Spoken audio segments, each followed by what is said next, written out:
Kim, everybody. Come on, let's do that again. Kim, everybody.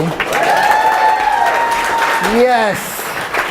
Yes. Thank you, guys. This is rad. Look at how many humans there are in this room right now. This is going to last like 30 minutes, so if you guys are into standing up for the whole time, you can do that. If not, feel free to sit on the ground. This ground looks pretty clean to me. You can pretend like we're in a living room watching a band from the 90s. It'll be awesome. God, do I want to be tethered to this thing? Let me see. Can you guys hear me? I mean, we'll do it for a little bit, and then I might put it down. My name is Clayton. I write kids' books. And I travel around and I read books to kids. The types of books that I write address big themes and big ideas, broad concepts like love and hope and gratefulness and dreams.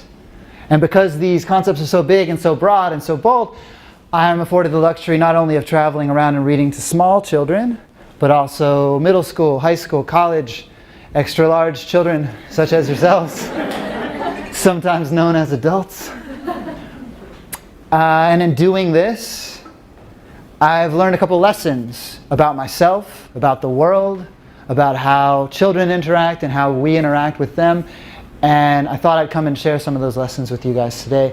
Perhaps these lessons are big enough that you can pull them down and form smaller bite-sized lessons and put them in your pocket, carry them around with you, maybe use them today, tomorrow, 15 years from now, to make your life better, to make the lives better of the people around you. I call them kid lessons. Kid lessons. So when I go and I read to a class, I like to ask them questions. And one of my favorite questions to ask is, what do you dream of? If you could do anything, if you could be anything, if you could say anything, what would your dream be? And this answer changes most specifically based on the age of the group. If you talk to kids that are 5 and under, you say, what do you dream of if you could have anything in the world? The most common answer you're going to hear is multiple desserts. Most kids under the age of 5 are just trying to figure out a way to put cookies and cake into the same meal, which is awesome because this is such an attainable goal. I imagine everyone in this room could figure out a way to obtain multiple desserts, and yet I don't know how many of you woke up this morning and had cookies and cake for breakfast, which leads me to believe perhaps some of you have given up on your 5-year-old dreams. When you talk to kids that are a little bit older, 6, 7, 8 years old, say, what do you guys dream of? Another answer comes up, a really common answer. They say, I want to be a famous basketball player. I want to be a famous rock star. I want to be a famous actor. And everywhere I would go, I would hear it over and over again. Fame, fame, fame, fame, fame. And after a while, I started saying, hey, what if you don't get to be a famous basketball player, but you get to play basketball every day for the rest of your life, and you get to love it and enjoy it, and it's super fun, but you don't get to be famous. Is that still okay? And the kid would look at me and he'd say, yeah, I don't really know what fame is because I'm 6. My dad's famous to me because I'm 6. The guy that works the donut shop is like the most famous donut shop guy I could ever imagine. And he seems happy because he gets to get up every day and make donuts, which is like multiple desserts. So it's really living. When you talk to kids that are a little bit older, start going into middle school, dreams change again. Start saying things like, what do you guys dream of? They say, I want to be a dentist. I want to be a lawyer. I want to work at GameStop. Talk to a 5th grade class. I think it means they want to live in a video game, but the closest they can come is working at GameStop. Which again, totally attainable goal. But after they go through their careers and I say, what do you dream of? And they say, I want to be a doctor, I want to be a dentist, I want to be a lawyer, I want to be a marine biologist, I want to work at GameStop. There's always one kid in the back of the class, perhaps you were this kid, raises his hand, raises her hand, says, yeah, I have a dream. I was thinking that I could go into the jungle and get a bunch of monkeys together and maybe I could learn to communicate telepathically with them, and then we could build a time machine. We could take the time machine back into time and like change the way things were, and then like, I don't know, go on adventures and stuff. It'd be really cool. And then they look at me and I look at them and I say, cool. And then everyone else in the class looks at me and looks at them and they say, I didn't know when you said we could dream of anything. I know you meant anything. Because I know I said the GameStop thing, but can I change my answer? Because the time traveling monkey thing sounds really cool. When you go a little bit older, it changes again. I live in Los Angeles, but I'm from North Carolina originally, and I got flown back to North Carolina by my publisher to do a book festival. And they set up some school readings in the morning. One of the school readings was at a Head Start program, really little kids, preschool kids. And the second one was at a high school. So I went to the Head Start program, and I talked to these kids, and I said, what do you guys dream of? And these kids, full of so much energy, so much love for life, answering questions I hadn't even asked yet, right? What do you guys do? Oh, they go, we're wizard dog, right? What? What's a wizard? It's a dog and a wizard combined into an animal wizard. Oh, it was in the name. Okay. But these kids were so full of love and hope and joy, and it filled me with passion. I thought to myself, we're going to be okay. These kids have it under control. Eventually, I'm going to get to see what a wizard dog is. And then I drove across town to the high school reading. I should mention that my publisher not only thought it would be a good idea for me to do a high school reading, but for me to do a reading at the high school that I graduated from many years earlier. I don't know if anyone in this room has ever had the opportunity to read a children's picture book at the high school that you graduated from. But I highly recommend this experience. Now, when I was in high school, I specifically remember there being a battle fought daily between me and a hierarchy of principals and teachers, and we were going at it and things were happening and it was real important. And then I got back to my high school and I was pretty sure I could touch all of the walls with my hands stretched out. And I was pretty sure that that football field was not regulation size. And I think that the teacher that I thought was 56 years old was actually 22 at the time. So I go in this small place and I do a reading and I talk to the kids, and at the end, high school seniors by the way, I say, is there anything you guys dream of doing? If you guys could do anything, if you could be anything, what would it be? And total silence. Tumbleweeds are tumbling through. So okay, I get it. The old narc has come to school to try to get you guys to cop to having dreams. I understand. So I find a kid in the front row. Looks like a cool kid, I can tell, because he's sitting in a way that lets me know that he does not care about his posture at all. And I say, hey man, what do you dream of doing? He slumps further down into his chair and he says, a noise that lets me know that he's so disinterested with what I've just said that he can't even bother forming a word to tell me. So, all right, cool. Going about this all wrong. Maybe that's too big of a question. Let's reverse engineer this. Is there anything you don't want to do? Completely indifferent to either doing or not doing anything. And I'm looking at this kid's face, and I'm looking at the faces of the kids around him, and I'm thinking to myself, man, 10 years ago, a mile away from this location, these seniors were these kids in this Head Start program. These kids with so many dreams and so many ideas that they were climbing over themselves to give these answers. They had 10 years to develop these ideas. They should have blueprints and schematics as to how the wizard dog is going to work and how they're going to execute it, and it's going to be an app and how we're going to get it delivered to ourselves. But they don't. They have the opposite of that. Why? Did they disappear? Did the dreams vanish? And I'm looking at this kid's face, and he's looking around at his friends, And his friends all have a similar energy, and he's looking at them and he's looking at me. And I can see a look in his face, a very familiar look. Maybe you've seen it on the friends of yours' faces. I've seen it on my friends' faces from time to time. See it in the mirror. There's a look of fear, specific fear.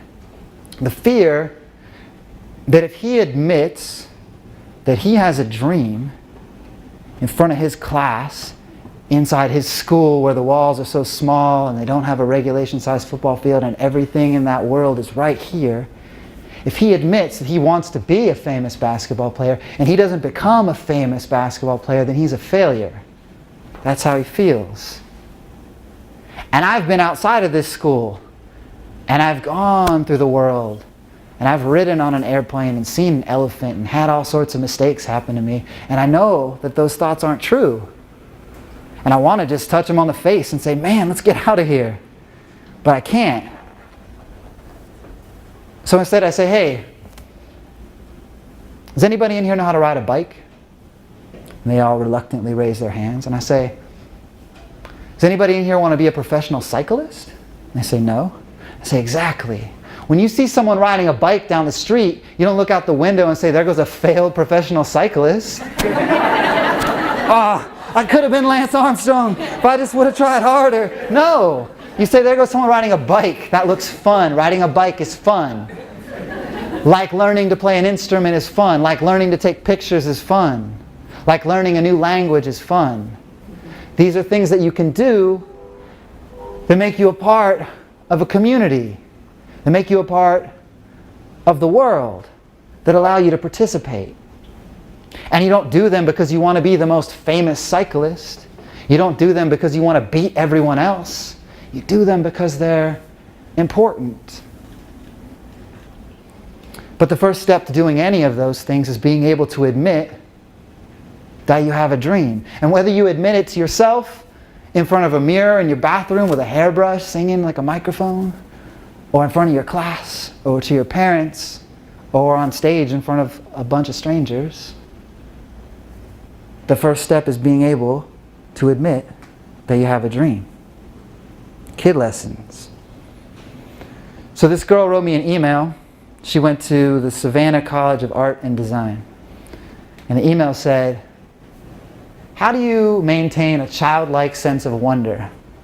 Right? That's where we're living right now. You can just send an email to someone you don't know that has like a really gigantic question. And whether or not they want to answer it, they have to spend the rest of the week thinking about it, right? Dear Tom Hanks, why do we exist? I don't know. So I think about it all week. What childlike sense of wonder? Why are children wonderful? Am I full of wonder when I see a child? What is he wondering about? What do these things mean? Right? I don't know. And I'm looking at my son. I'm looking at the kids that I read books to. I'm looking at the work that I do, and I'm thinking about it the whole time. And I start to realize something. I start to realize that when you're a kid, especially a young kid, you go out every day. You leave your house every day, and you have new experiences. Right? You touch things that you haven't touched before. What does that feel like? What happens if I do this? Okay, that's cool. This one's soft. Oh no, let's see. Okay, cool. And you learn things, and this one's bright. That's what that one does. This one, I don't know if I should drink that one. And you start learning these things about yourself, right? You start realizing the difference between hot and cold. You start realizing the difference between up and down. You start realizing who you are. Building up the things that you like and dislike. And then eventually you get to a place where you pass that. You stop knowing who you are and you start knowing who you think you are. Right? You start saying things like, yeah, I don't know if I'm going to like that one. I don't really go to that side of town. I haven't been there, but I don't think I want to go there. I don't really like those kind of people. I don't really vote that way. And every time you do that, you put up a wall. Right? And every single one of those walls gets you further and further away from ever having these childlike experiences, from ever putting yourself in a place where you can be filled with that wonder of what's going to happen if I do this. But what if you left your work like you do every day, taking the same route that's the fastest route to get you home because there's an app that tells you what's the fastest way to get home? Because you want to get home and do the thing that's really important to you. What if you left the house, you left your job, and instead of going left, instead of going right, you went straight. Instead of going right, you went left. Instead of going left, you went right. And you went up a hill 5 minutes away, 5 minutes out of the way, and you went to the top of that hill, and you felt like, I've been to this hill before. And you decide, hey, I'm going to watch the sunset. And you think to yourself, I watched the sunset 1,000,000 times. But maybe I haven't watched the sunset from the top of this hill on this day, feeling these feelings right now that I'm feeling.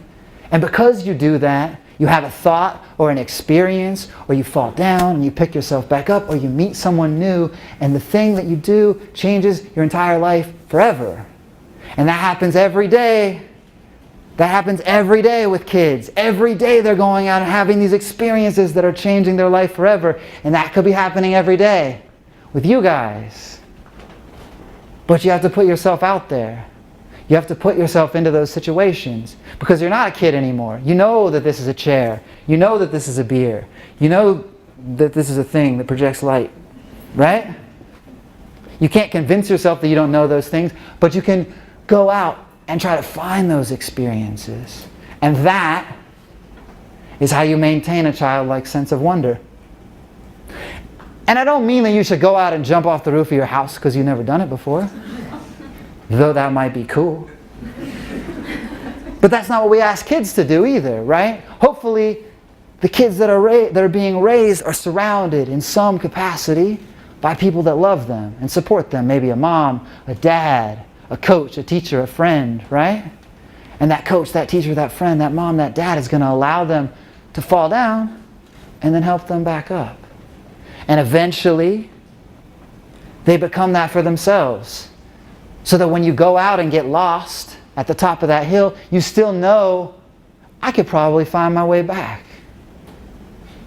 But that's what it takes to have those wonderful moments. Kid lessons.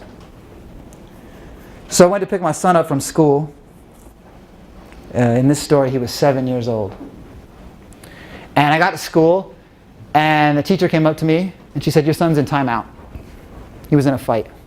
Your son was in a fight. I know you may be looking at me and thinking, that guy probably gets in a lot of fights. It's not the case. I write children's books. Try to teach my son not to get into a lot of fights. Try to keep my son, teach him how to talk his way out of things, right? Actually, one of my favorite stories about my son is when he was really, really young, I was at a playground and I saw these two kids fighting over this dump truck, right? My son was with them. And I looked down, I looked back up, and the kids were hitting each other. And my son was nowhere to be found. I started looking around, a little bit of panic, and I see him, and he's 50 yards away playing Frisbee with a girl. And I thought to myself, right on. If ever two knuckleheads are fighting about something that's totally inconsequential, the best place you can be is 50 yards away playing Frisbee with a girl. Think about that the next time someone steps on your shoes at the bar. Perhaps keep a Frisbee in your trunk. But at this moment, 7 years old, he is not 50 yards away playing Frisbee. He has been in a fight at school and he is in timeout. So I come up to him and I say, what happened? And he's blanketed with fear. And he tells me the story. He says, I was on the bleachers. I was reading my robot magazine. Full disclosure, he was not reading a robot magazine. He was reading a copy of Sky Mall that he thought was a robot magazine because Sky Mall is full of absurd inventions. My son doesn't know that. So I was reading my robot magazine and Joey came up to me and Joey said, hey, why are you reading that nerd magazine? And my son said, leave me alone. And Joey left. And Joey came back a little while later and said, hey man, why are you still reading that nerd magazine? My son said, hey, leave me alone. Joey left. Joey came back a third time. Said, hey, quit reading that nerd magazine. Slapped the magazine out of my son's hand. My son punched Joey in the stomach. Joey started to cry. End of story. Now, as a parent, there's a huge part of me that hears this story and says, that's not how we act. We solve our problems with words. You don't need to resort to violence to solve a conflict like this.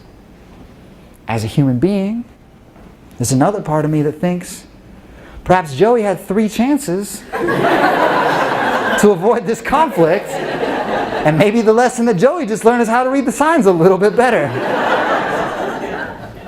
But you can't say that. You certainly can't say that in front of the teachers and the principal. So I said, we'll talk about this in the car. We get in the car. We're driving home. And I'm thinking about it in my head. I don't know how many of you are parents, but a lot of these situations come and you kind of just got to go with it. You don't know what happened. What do you say? What do you do? And you start thinking about it for yourself. Hopefully, you put yourself in that situation. You think, why don't we punch random strangers? I don't know, right? What is the answer? Is it philosophical? Is it emotional? Is it our nature? Is that who we are as humans? And I'm thinking about these things and I realize I don't know anything about Joey. Right? My son's been going to school with this kid for 5 years. I don't really know anything about him other than his name. So I say to my son, hey, tell me something about Joey. What do you mean? So you've been going to school with him for 5 years? Describe him to me. Says, well, he's fast. Right? If you ever want to feel good about yourself, you should have the 7-year-old describe you, because guarantee they're going to say some things that you had not considered as part of your skill set. It says here, Mr. Clayton, that you're incredibly fast. Oh, I am super fast. You got the job! So my son says he's fast. Okay. What else? He's got a red shirt. He's fast, he's got a red shirt. You known this kid for 5 years. You got anything else for me? Nah, that's all I got. And as we're having this conversation, a guy walks in front of the car, and he's on crutches. And I say to my son, hey, do you know that guy? And he says, no. So if that guy was your brother, do you think you would be more likely or less likely to help him across the street? And he said, more likely. I said, why? Because I know him, and I care about him. I said, exactly. I want you to go to school tomorrow. I want you to learn something about Joey. I want you to get to know Joey. My son said, this sounds like a terrible idea. I just punched this dude in the stomach. You want me to go talk to him? I said, trust me. Trust me. Okay. So he goes to school. The next day I go to pick him up. My son comes out and he is beaming. He says, you'll never guess what happened. I talked to Joey. Turns out he likes Pokemon. I like Pokemon. What are the odds?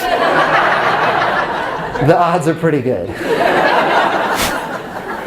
But my son doesn't know that, so I just say, that's amazing! He says, yeah, we're going to get together, we're going to trade Pokemon cards, we're going to start Pokemon Club together, it's going to be awesome. And that was 2 years ago. My son and Joey are best friends. Right? And we live in this world where we're constantly connected, right? We're all walking around with a computer in our pocket with pictures of people in it. Some of those faces we know, some of those faces we don't know, and maybe we pick out that phone every once in a while when we're feeling insecure and we're waiting in line somewhere, and we're looking at these pictures thinking, what is this hat that he is wearing? Why so many pictures of his baby? Why am I even following this guy? Right? But maybe this is an opportunity. Maybe this is an opportunity to say, hey, who is this person? How could I get to know this person? How could I see this person a little bit deeper? How could I make a connection with this person so that they're not just another face? So that they become closer to being my brother than being some stranger on the street. So that they stop being a face 3,000 miles away that I could say anything I want about on the internet because they're not real to me. And they start becoming a human.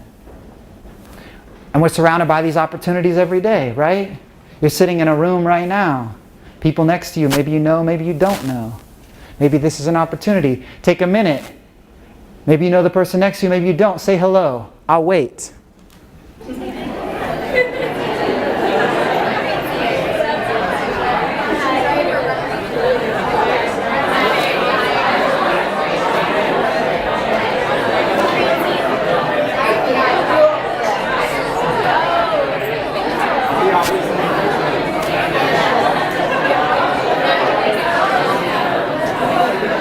This is how easy it is, right? This could be happening every day. This could be happening every day when you walk by someone on the street and you think you saw them a couple times maybe, but you don't know their name. You can just go up and say, hey, my name's Dallas. What's your name? Wilfredo. Wilfredo. Yeah. Beautiful. Hey, do you like Pokemon? Me neither. I don't like Pokemon either. Now we got something in common. And we're not best friends yet, but we're one step closer. He's not a stranger now. If I see him trying to carry something up the stairs, maybe I'm more likely to help him. Maybe he's more likely to help me.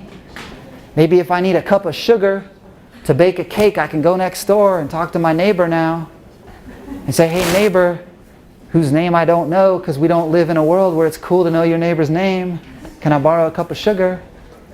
And that'll bring us one step closer. One step closer to being best friends. Kid lessons. So the last kid lesson is the most recent kid lesson. Happened a couple months ago. It was a friend of mine's 40th birthday party. The first friend I've ever had that turned 40. That's a thing. It happens to you, right? My first friend turned 40. My friend actually, his job is a professional skateboarder. His job, throw himself downstairs. My job, draw unicorns and dinosaurs. These are real occupations. Don't limit yourself. Someone asks you what your dreams are, you can make up whatever you want. So my friend is turning 40, and the birthday party is about 30 minutes away from where I live in LA. 6 o'clock, 5 o'clock in the afternoon on a Friday, traffic. Put my son in the car. My son's 10 years old at this point. Get in the car, and we start driving, and as much as I want to be the guy that turns left instead of right and goes up to the top of the hill and watches the sunset, from time to time, you get stuck in traffic. It's a reality. So I'm in traffic, and I'm trying not to be the one that's hunched over the wheel and cursing in my head. And as I'm doing that, I'm thinking about how when my son was younger, we used to spend so much time together just entertaining ourselves with nothing, right? String in a cardboard box. Spend a couple hours just playing make-believe. Doesn't happen so much anymore. And I was thinking about it, and I was like, oh, when he was younger, I used to make my hand into this rabbit. And the rabbit would talk in kind of a Armenian meets French meets I can't do an accent sort of accent, right? Like, how are you doing? What's going on? Right?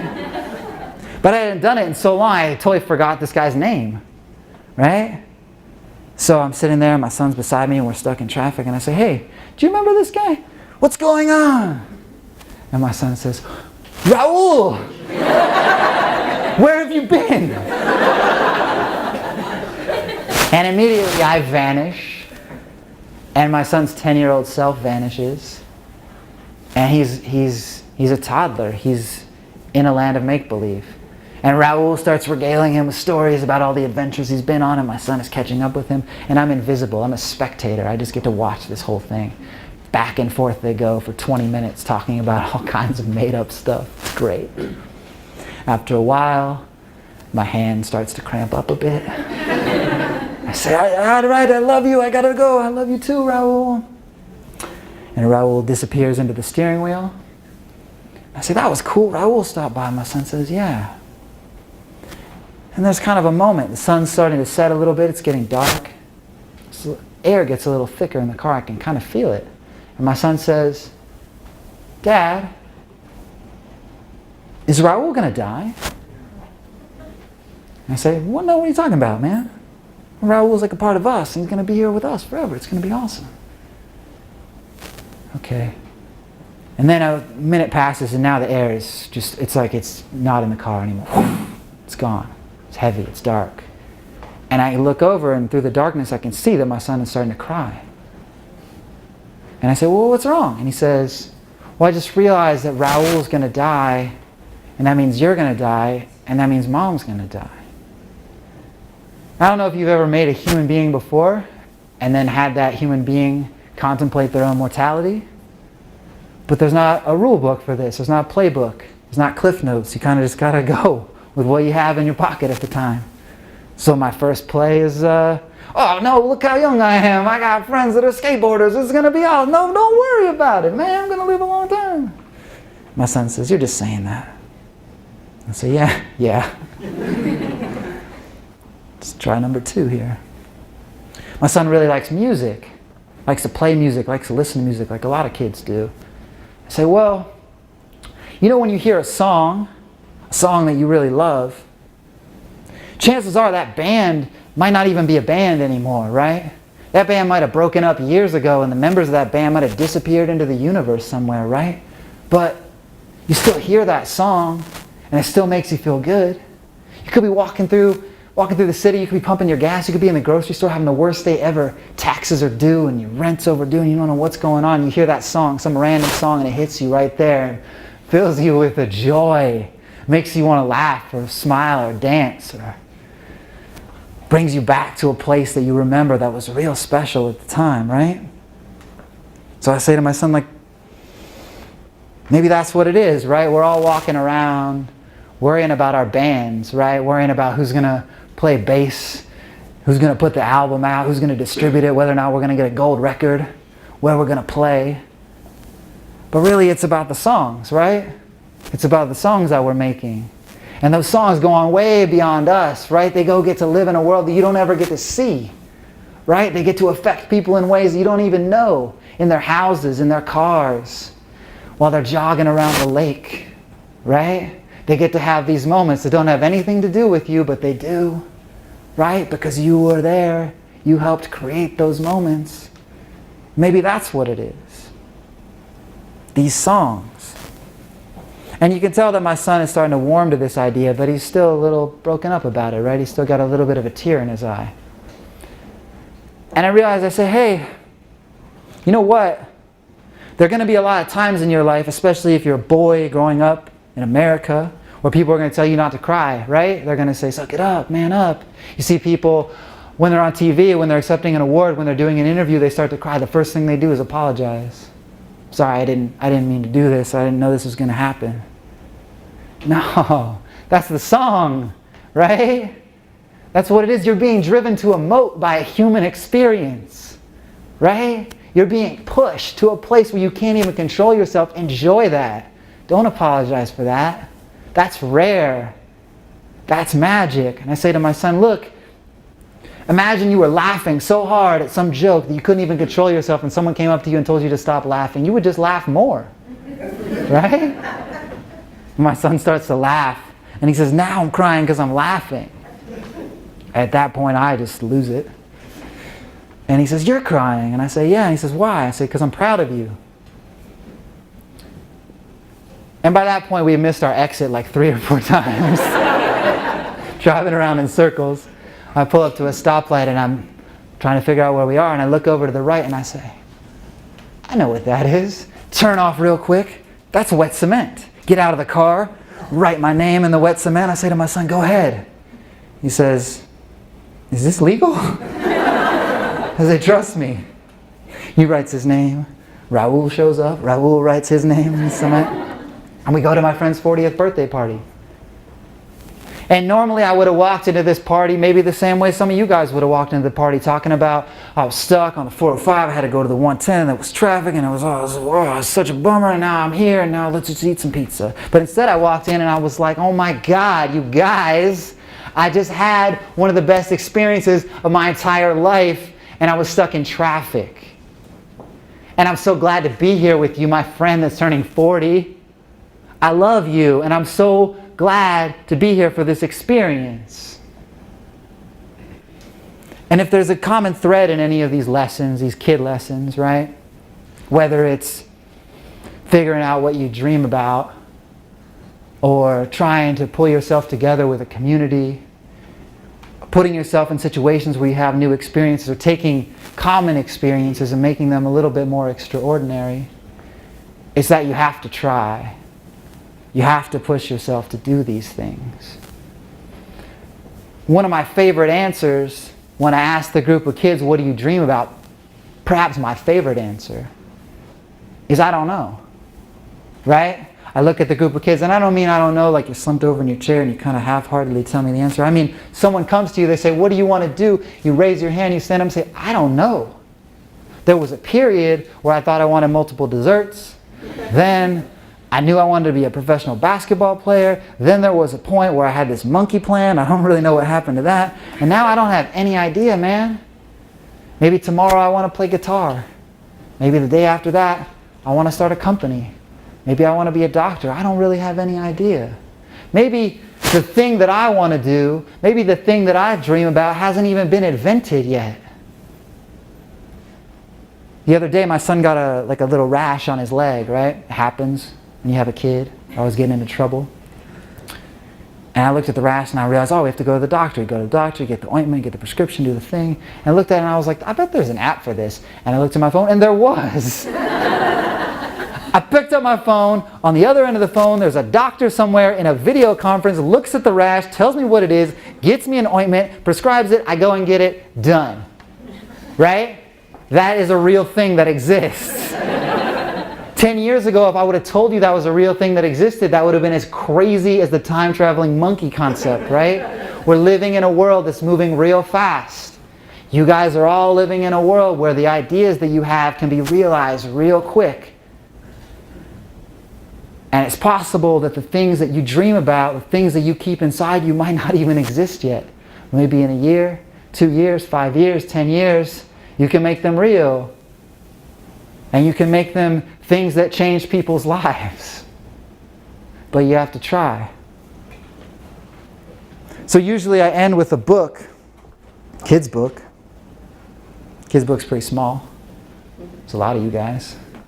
So maybe what I'm going to do is I'm going to do an imagination reading where I say the book out loud and you guys imagine the pictures in your head. Maybe you go home. Some of you look pretty creative. You could draw the pictures out yourselves, send them to me.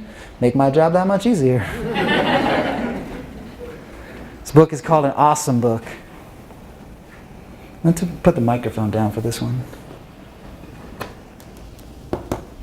An Awesome Book by me. There are places in the world where people do not dream of rocket-powered unicorns and candy cane machines, of magic watermelon boats and musical baboons, or teeny tiny trumpet players training pet raccoons. Yes, there are places in the world where people dream of dreams so simply unfantastical and practical they seem to lose all possibility of thinking super things, of dancing wild animals with diamond-coated wings. Instead, they dream of furniture, of buying a new hat, of owning matching silverware. Could you imagine that? Instead, they lay awake at night wishing for a car, and not one that runs on jelly beans, but one that's regular. They dream of breakfast sandwiches, they dream of telephones. Sometimes they even dream of dreams that aren't even their own. Yes, there are places in the world where dreams are almost dead. So please, my child, do keep in mind before you go to bed. To dream a dream as big could ever dream to be. Then dream a dream 10 times as big as that one dream you see. Then once you've got that dream in mind, please dream a million more. And not a million quiet dreams, a million dreams that roar. A million dreams so loud they scream, so loud they sing and shout, so super huge they say, hey world, guess what I'm dreaming about? I'm dreaming about everything that no one thought to wonder. Dreams so big that they've got dreams and they've got dreams up under. Please dream for those who've given up. For those who've never tried. Please use your dreams to make new dreams for all the dreams that died. Because you're the ones whose dreams can be whatever dreams you want. Whose dreams can change the way things are and the way that things are not. And if they say that all your dreams seem too big to come true, you tell them that I told you that's what dreams are meant to do. They're meant to make you seem as if you don't know up from down, because dreams are dreams. And that's why dreams are worth having around. So if you think your dreaming's done, just remember what I said. Close your eyes, my child, and dream that perfect dream inside your head. The end.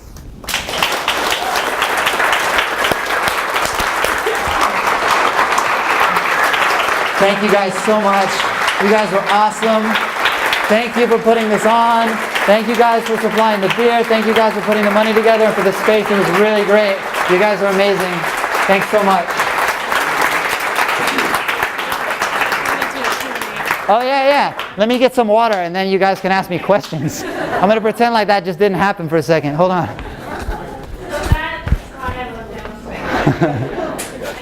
Thanks, man.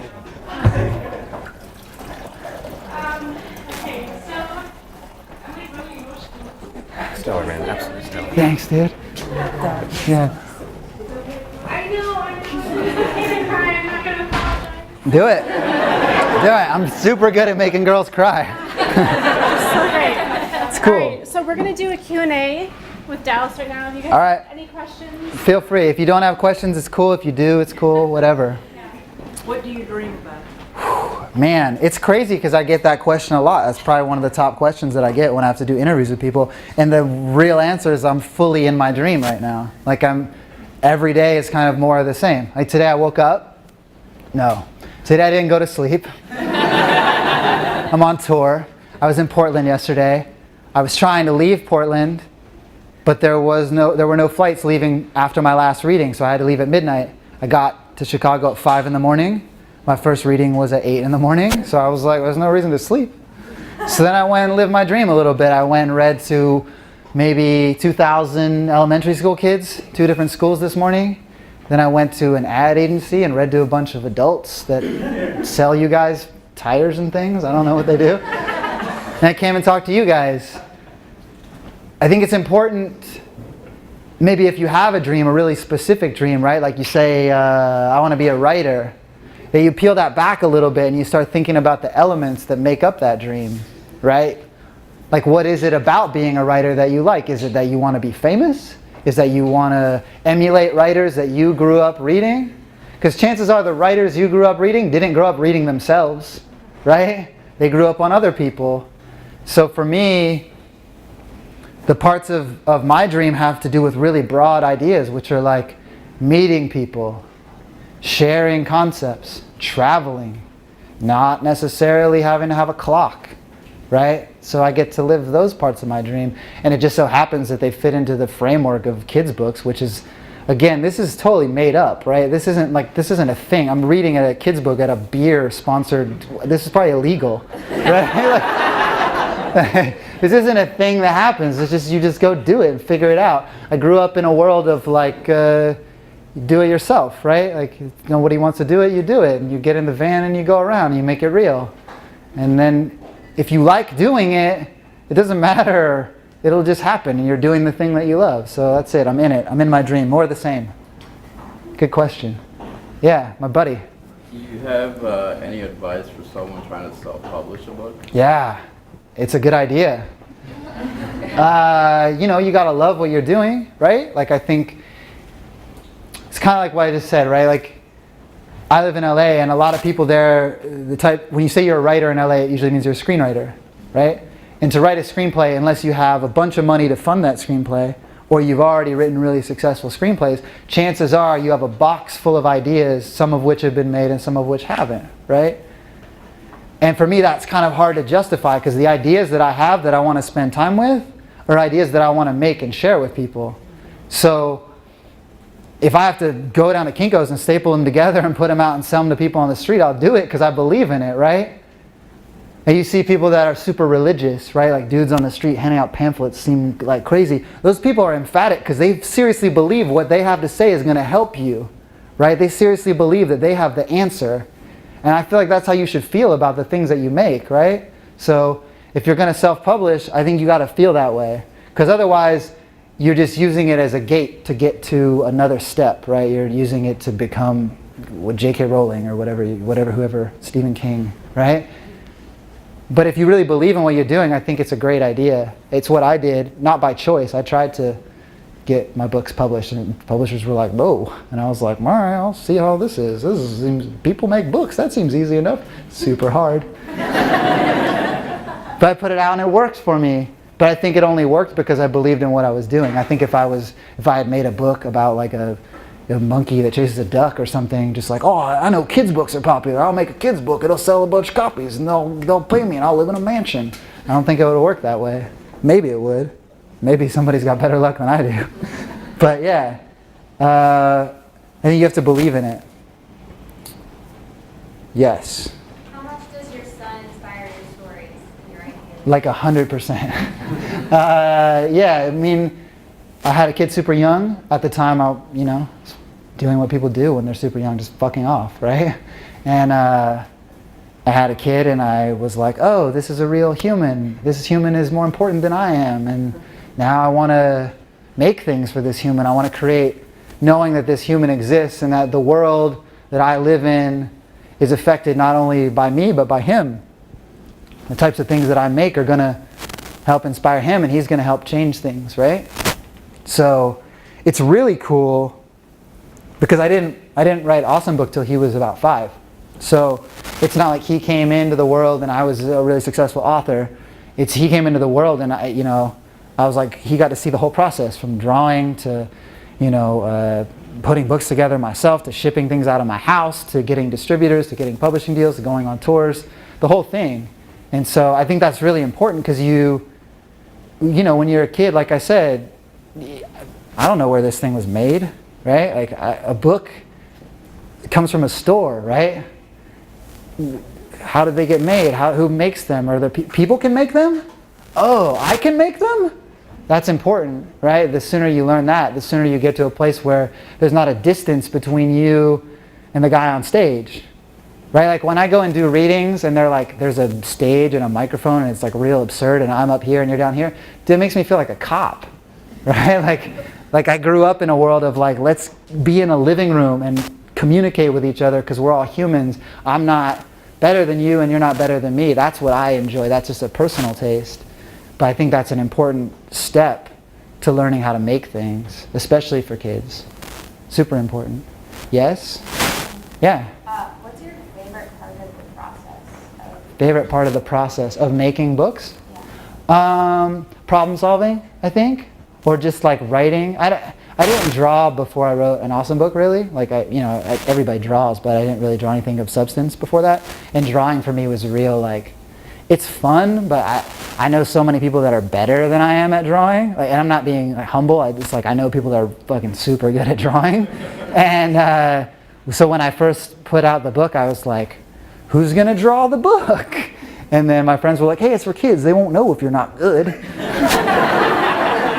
So then I learned to draw, and the books that I've written are all kind of in continuity, so they get better. By the end of the book is better, the illustrations are better than the beginning. So that part's like not the most fun.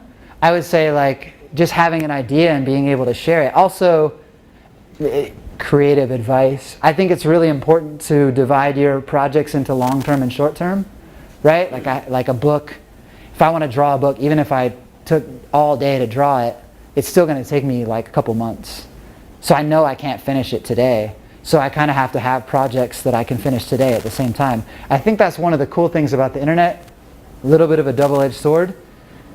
You have this immediate tool, right? You have this thing where you can be like, I got a funny sentence, and then you can send it to people, right? But you can't let that be your entire creative process. You have to be like, I'm writing a novel, but in addition, I have a funny sentence to tell people. Or like, I'm making this movie, but in addition, here's a cool 5-minute Vine or 5-second Vine, right? Like, I think you have to divide those categories. That's like really important for me because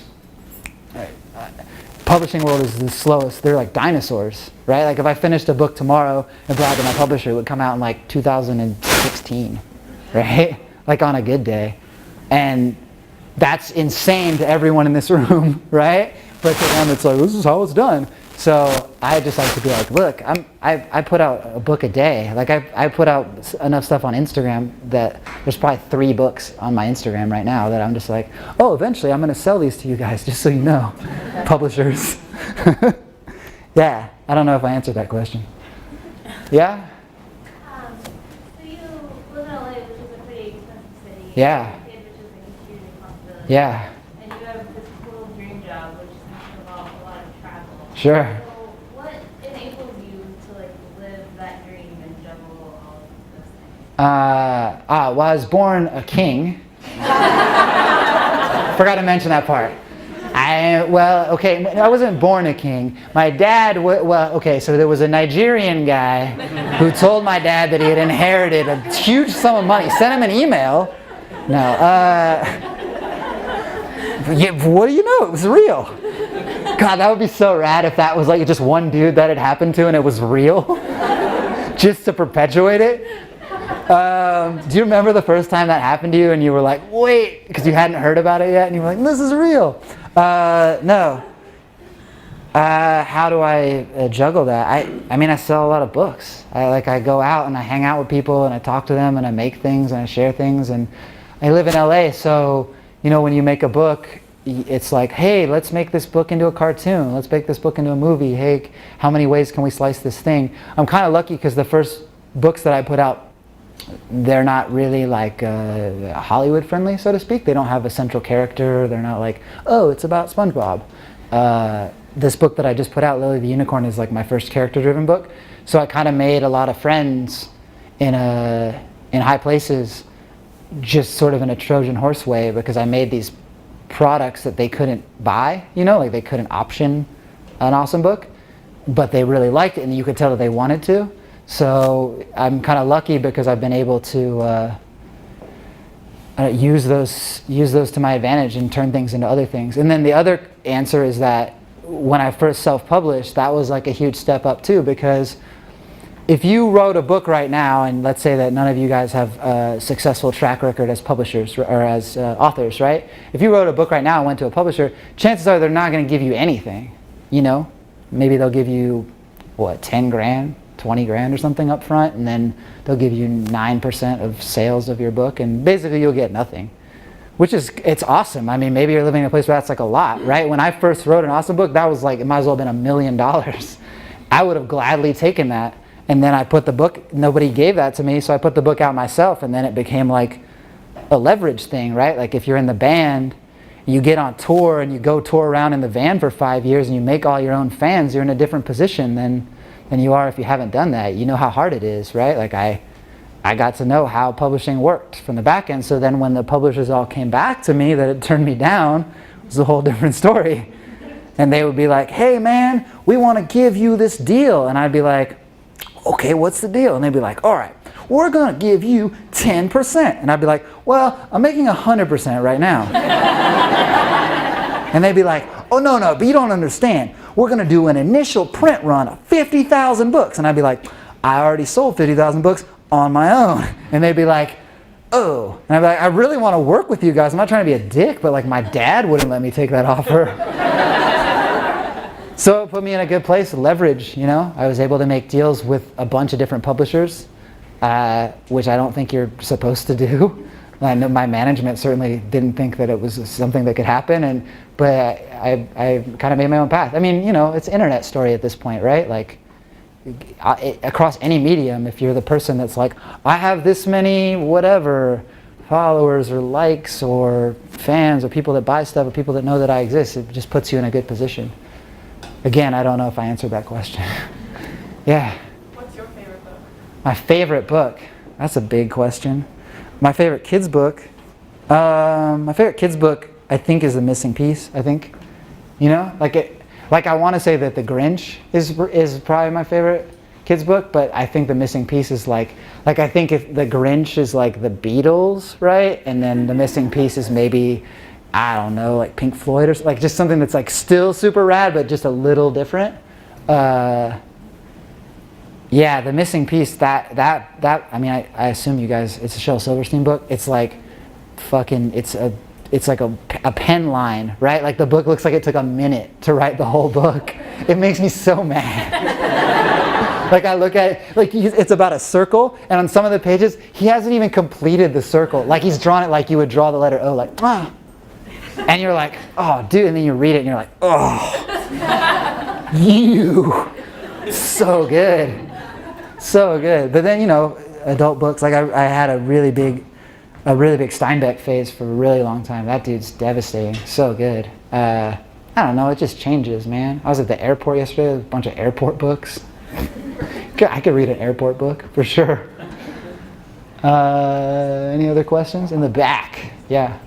No, that's you. What's Lily about? It's about a unicorn. It's right there in the title, man. No, it's about a unicorn and a penguin. The penguin's name is Roger. Roger's kind of a curmudgeonly penguin, and Lily's sort of an exuberant unicorn who's trying to get him to go on adventures, and he doesn't want to go on any of them. And so ultimately, I guess thematically, it's about empathy, right? It's about like understanding that even though you want to do something that's really rad and the other person doesn't, that you have to recognize that they're important, they have to recognize you're important, and also that like you shouldn't not do things out of fear. Maybe you should try things and then decide whether or not they work for you. I guess that's what it's about. We have time for one more. Oh yeah, one last question. Yeah, this is you. It's all on you. No pressure. When you go to write a book, I mean, what comes first? Do you think it's a lesson that you really want to try to teach, or is it just a cool story that turns into Super good question. That's probably the best. I mean, not that your other questions weren't good. I messed it up. No, that's a really good question. I was actually thinking that while I was answering that question. It's all theme. I don't know if this is true. This is a formula that I use. Take it or leave it. I feel like kids' books are a really interesting place, right? Because I don't think any other work of art is as simple and has like as few ingredients as kids' book and is designed to hit such a broad target, right? And if you look at the best kids' books, like The Missing Piece or The Grinch, for example, right? What they do is they speak to the child and the adult equally, right? 50-50 split. And I think, again, my theory here, I think that all the best works of art do that. They split 50-50 down the middle, right? To the part of you that wants to think and to the visceral part of you that just wants to feel. And I feel like, you know, there's plenty of examples of art that splits maybe 80-10 toward adult or to kid, right? Like Transformers, the movie, is probably like 99% kid and 1% adult, right? And maybe some Godot film is like 99% adult and 1% kid. But I think the best work of art, regardless of whether it's film or photo or book or any of these things, is 50-50 down the middle. And it starts with a theme. And it might only happen one time in someone's career, right? Like you look at their whole body of work and you're like, that was the one album, that was the one movie where they just nailed it. And those are the ones that I think are universal. And each one of those, when you get to the core, there's a theme, and that theme is probably really big. Like super big, like love, you know? Like just, why not, right? Something that everyone can relate to, and then you peel it back from there. That's where I start. I just try to reach as many people as possible, just swing for the fences, because like, I want to meet everyone in the world, right? And I know it's not going to happen, so I might as well make a thing that affords me the luxury to meet them in some way. Meet their kids, meet their people. I did a reading in Portland yesterday, and I was at this school, and the principal came back and she said, hey, we have an art teacher here who used to teach at this other school in Portland that you read at like on one of your first tours like 5 years ago. And the teacher was like, yeah, those kids are in high school now. Right? Like you make these things, like I said, you make these songs and you think like, I just made this thing. And then someone is like, hey, so I read this thing every day to this person that I care about most in the entire world. Right? Or like, hey, I read a book at my wedding. Or like, hey, this thing that you did is super important to me. And I think if you're going to do that, you got to start with a really strong theme. That's it. Wait, he has a question. She's got one question. I don't want to be. Yeah. So, I mean, this is really the last question. What are you still like kind of scared of? I mean, as you tour and you do it in some ways, like what things you know make you shake in that or whatever? I don't know, man. I don't know that I live that way. I mean, there's no way to answer this that doesn't sound kind of pretentious, I guess, but like I haven't had a really terrible life, right? Like I have a lot of friends, I'm kind of outgoing, and I haven't had a lot of tragedy in my life. I know a lot of people have. Even in a Western way, like I'm not even talking like I grew up in a diamond mine, right? Like I'm talking like I know plenty of people that have had really horrible childhoods and have had really traumatic experiences. And I feel like when you're a kid, when you're a teenager, you start to make art, and usually the art that you gravitate toward is art of angst, of aggression, of counter art, right? And that art usually comes from a place of like sadness. And I don't have that in me at all. And so for me to try to do that, to try to live in a world of fear or sadness or like sorrow is false. Like it's as ridiculous as me being like, oh, I got a gold Bentley or whatever. It's absurd. And so, but I do have a gold Bentley. But it's ridiculous. And so I feel like rather than pretending, what I try to do is the opposite, which is like, look, things are good for me right now. They might not always be good, but right now they're good for me. So I want to put out as much magic as possible. If you have sadness in your life, throw it on my shoulders. I'll help you. We'll try to cross the finish line together. Because otherwise, like, why are we doing any of this, right? So I wish I had like I'm afraid of spiders, but I don't really have that right now. I might eventually. It's weird that we're all slowly dying right now or whatever, but I don't think about it in a way where I'm like, oh, rats. Let's just get up and make things. What else? So that's it. That's all I got for you guys. Thanks. Thank you guys.